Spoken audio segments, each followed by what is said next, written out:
Everyone, welcome back to my channel. আজকে বিকাল থেকে তোমাদের সঙ্গে ব্লগটা স্টার্ট করলাম। তো আমি এখন একটু বেরিয়েছি। বাইরে আকাশটা ভারী সুন্দর, খুব সুন্দর লাগছে। তো চলো আমার সঙ্গে। আকাশটা দারুণ লাগছে দেখো। আর ওই যে ওইখান দিয়ে মনে হচ্ছে রকেট গেছে, তো তার একটা দাগ হয়ে রয়েছে, খুব ভালো লাগছে দেখতে। আজ বিকালে ঘুরতে ঘুরতে চলে এলাম এমন একটা জায়গায়, এত ভালো লাগছে কি বলবো।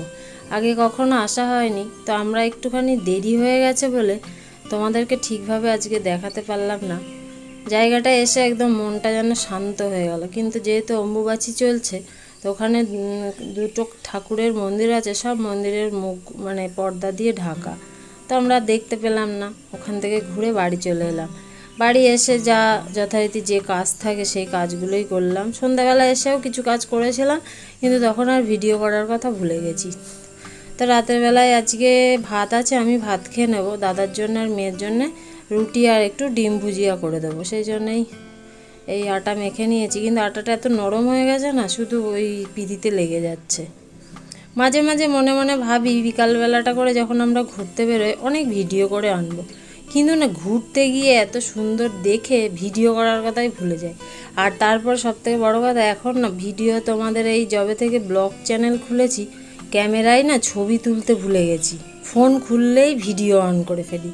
একটা যে কোথাও গেলে একটা ভালো ছবি নেব, সেটাই আর মনে থাকে না। এটা কেন কি জানি, আমার সঙ্গেই হয় নাকি তোমরা যারা ব্লগ করো সবার সঙ্গেই হয়, আমাকে একটু জানিও তো।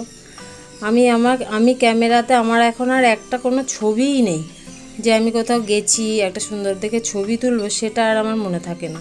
ক্যামেরা অন করা মানেই ভিডিও করে বাড়ি চলে এলাম। তো যাই হোক, কিছু আর করার নেই, যা ভুলভাল হয়ে যায়। তো রুটিটা হয়ে গেছে, এবার একটুখানি পেঁয়াজ কেটে নেবো। আজকে দুঃখের বিষয়, টমেটো নেই, শুধু পেঁয়াজ লঙ্কা দিয়েই করে দেবো। আর একটু গোলমরিচের গুঁড়ো দিয়ে দেবো, তাহলেই স্বাদ হয়ে যাবে। যদিও আর একটুখানি আম আছে, আমটা কেটে দেবো। যদিও মেয়ে খাবে কিনা জানি না, কেননা ওর যেহেতু নাকটা একটুখানি সেই নাক ফুটিয়েছে, ওইখানে একটু সমস্যা হয়েছে। তা আগের দিন আম খেতে চেয়েছিল বলেই আনা হয়েছিল, কিন্তু তারপর থেকে ওর এই নাকের জন্য আর দেওয়া হয়নি। তা আজকে কেটে রাখবো, যদি খেতে চাই দেবো, না হলে না, জোর করবো না। তো একটা গোটা পেঁয়াজ কেটে নিলাম, আর এই দুটো কাঁচা লঙ্কা দেবো। বেশি করবো না, যেহেতু দুটো ডিম দুজনের হয়ে যাবে। তো কেটে ডিমটা বসিয়ে দিলাম। এই কড়াইটাতে একটু তেল ছিল, তো ভাবলাম এটার মধ্যেই করে নিই। শুধু শুধু না হলে আবার এখন আর একটা কড়াই এঁটো হবে, তারপরে সকালবেলা উঠে দুটো কড়াই মাজতে হবে।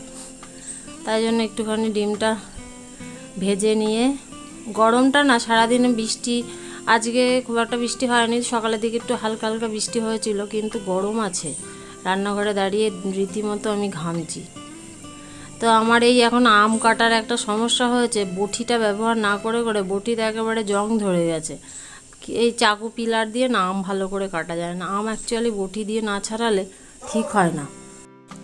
তাও মোটামুটি চেষ্টা করে যেটুকুনি পারলাম ছাড়ালাম, আর বাকিটা চাকু দিয়ে দিয়ে আস্তে আস্তে করে কেটে নিয়েছি। কেননা ভালো হচ্ছে না পিলার দিয়ে। এই যে পিলারে ছাড়াতে গিয়ে যেহেতু একটুখানি এদিক ওদিক থেতলে যাবে, এই থেতলানো দেখলেই আর আম খেতে চাইবে না। ওকে একেবারে ফ্রেশ করে আম সুন্দর করে কেটে পিস পিস করে না দিলে আম খায় না। তো চেষ্টা করি, দেখি যেটুকু পারি হবে, খেলে খাবে, না খেলে আর কী করব।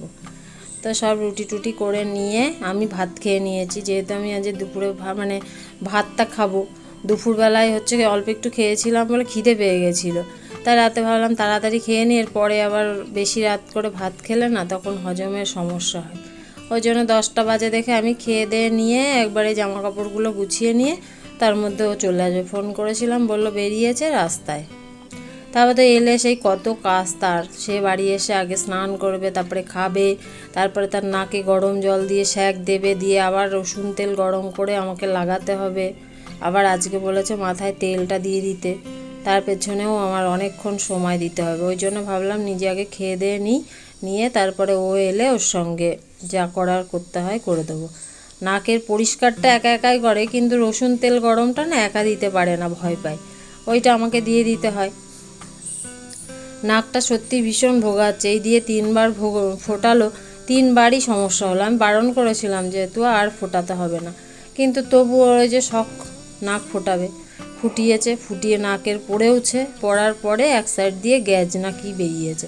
তো এখন ডাক্তারখানায় গিয়েছিল, ওষুধ দিয়েছে, ওষুধ খাচ্ছে, ওটা ফেটে গেছে আজকে সকালে, তাও ব্যথা। এখন হচ্ছে 3 দিনের ওষুধ দিয়েছিল, বলেছে 3 দিনের মধ্যে যদি ফেটে যায় ভালো, না হলে ওরা হচ্ছে ওখানে গেলে ওটা আর কি ইয়ে করে কেটে বাদ দিয়ে দেবে। তো সে কি ভয়ঙ্কর একটা কথা, তবু ওর নাক ফোটানো চাই। তো যাই হোক, আমার কথা বলতে বলতে কাজগুলো হয়ে গেল, মোটামুটি সব শেষ।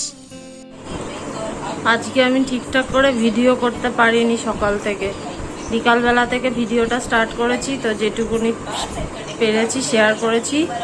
ভালো লাগলে অবশ্যই পাশে থেকো আর দেখো। আর আমি রেগুলার তোমাদেরকে বলি না, তো অনেক দিন পর পরই একদিন করে বলি যে যারা নতুন চ্যানেলটি দেখছো তারা প্লিজ সাবস্ক্রাইবটা করো আর একটা করে লাইক করো, তাহলে আমি ভীষণ খুশি হব। তো যাই হোক, আজকের মতন ব্লগটা আমি এখানেই শেষ করছি। যদি ভালো লাগে তাহলে একটা লাইক করে পাশে থেকো। আগামী দিন আবার নতুন ব্লগ নিয়ে হাজির হব, ততক্ষণ পর্যন্ত টাটা।